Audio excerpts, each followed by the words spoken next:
As a pre-clinical medical student, there's actually quite a lot more free time than maybe you'd expect. In the first couple of years, you're broadly the same as most other courses. You generally have lectures for a few hours per day where there'd be someone talking at you at the front for an hour about a particular topic. But equally, there's some small group seminar teaching that goes on maybe once or twice a week, where you get together in groups of 7 or 8 with someone facilitating a discussion about something. And then there's the medicine-specific aspects. For example, anatomy, where, for example, in Nottingham for 3 hours a week for a year, you did 3 hours a week on a Friday or Thursday doing dissection, where you go into the anatomy suite and you'd work through some small group anatomy teaching and also some full body dissection as well. I think it varies quite a bit, but in Nottingham, I think it would consist of a lot of lectures. So if we could have anything ranging from 1 or 2 a day to up to 5 a day. But usually it is lectures, and on like Wednesdays we'd have the afternoons off. We can have some clinical exposure on once or twice a week, so we could go be at a GP surgery or we could be in a hospital.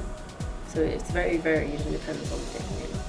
As a clinical phase medical student, my typical day would be starting in the morning at either 8 AM or 9 AM on the ward round, where I'd follow the doctors and the other medical staff around seeing the patients.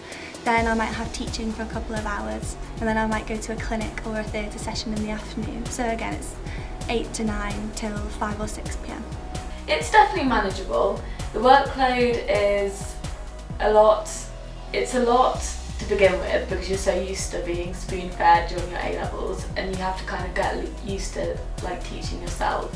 But once you get used to your own working style, it's definitely manageable, and the more you stay on top of it, the easier it is in the long term.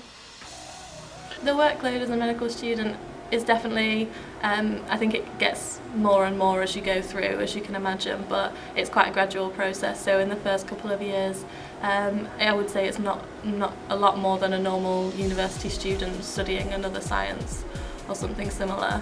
But obviously, as you go into clinical placement, it becomes a bit more heavy, but you're supported quite well throughout that, so it's manageable. It is absolutely hard work, but it's worth it. It's most of the time it's hard work that you actually really enjoy doing because you're passionate about your subjects, you're passionate about the people you're going to work with. And if you manage your time properly and don't go on 5-hour Netflix binges instead of studying, it's really not that. It's not as hard as people make out, provided you work at it steadily. So the workload as a medical student is, it can be quite intense sometimes, but I think it's definitely manageable. You have pretty good support systems in place, I think, and kind of as long as you sort of have a realistic plan in your head of when you're going to get your work done, I think it's absolutely feasible.